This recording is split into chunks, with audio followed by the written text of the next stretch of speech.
नमस्कार मित्रो.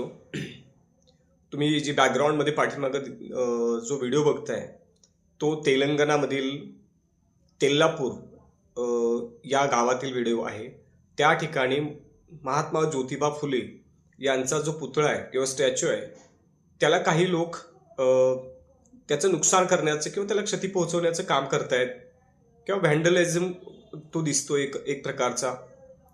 तर तुम्ही जर बघितलं आता महात्मा फुले यांचे जर विचार संपवता येत नाहीत तर मग तर ही बावळट माणसं त्यांचे विचार संपवता येत नाहीत तर त्यांचे पुतळे संपवण्याचा विचार करतायत. आणि तुम्ही जर बघितलं काही त्वेषानं आता ही कोण करतायत आपल्याला सगळ्यांना पण माहीत आहे. यांचा उद्देश काय आहे? महात्मा फुले ज्यांनी खरं तर छत्रपती शिवाजी महाराजांची जी समाधी आहे ते शोधून काढले. या राज्याचं महाराष्ट्र राज्याचं आराध्य दैवत मी म्हणू शकतो की डॉक्टर बाबासाहेब आंबेडकर, ज्योतिबा फुले आणि छत्रपती शिवाजी महाराज या राज्याची 3 दैवत आहेत.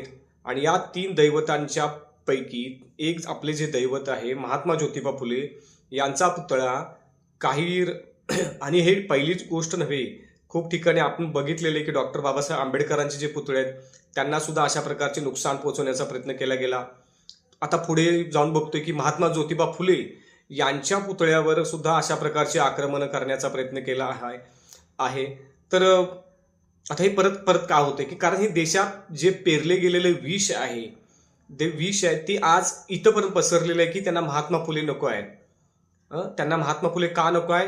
जो व्यक्ती या देशाला शिक्षणाचं महत्त्व सांगून गेला, नुसतंच महत्त्व सांगितलं नाही तर ते करते सुधारक होते, इतरांच्या सारखे गप्पा मारणारे सुधारक नव्हते.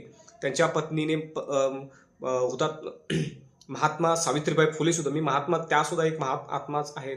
तर ते महात्मा सावित्रीबाई फुले, महात्मा ज्योतिबा फुले यासारख्या जर व्यक्तींचे जर विचार आपल्याला पटत नसतील आणि या भारतासारख्या देशात ज्या देशांच्या मध्ये अत्यंत नितांत अशी गरज आहे अशा विचारांची, अशा विचारांच्या देशामध्ये जर अशा प्रकारच्या घटना घडत असतील तर खूप शोचनीय आहे आणि खूप शोकपूर्ण आहे आणि अत्यंत विचित्र आहे की सरकारनं त्वरित या ज्या पुंड जे आहेत यांना त्वरित अटक केली जावी यांना, आणि हे दाखवून द्यावं हे राज्य, हा देश हा नेहमी याच विचारांच्यावर चालेल.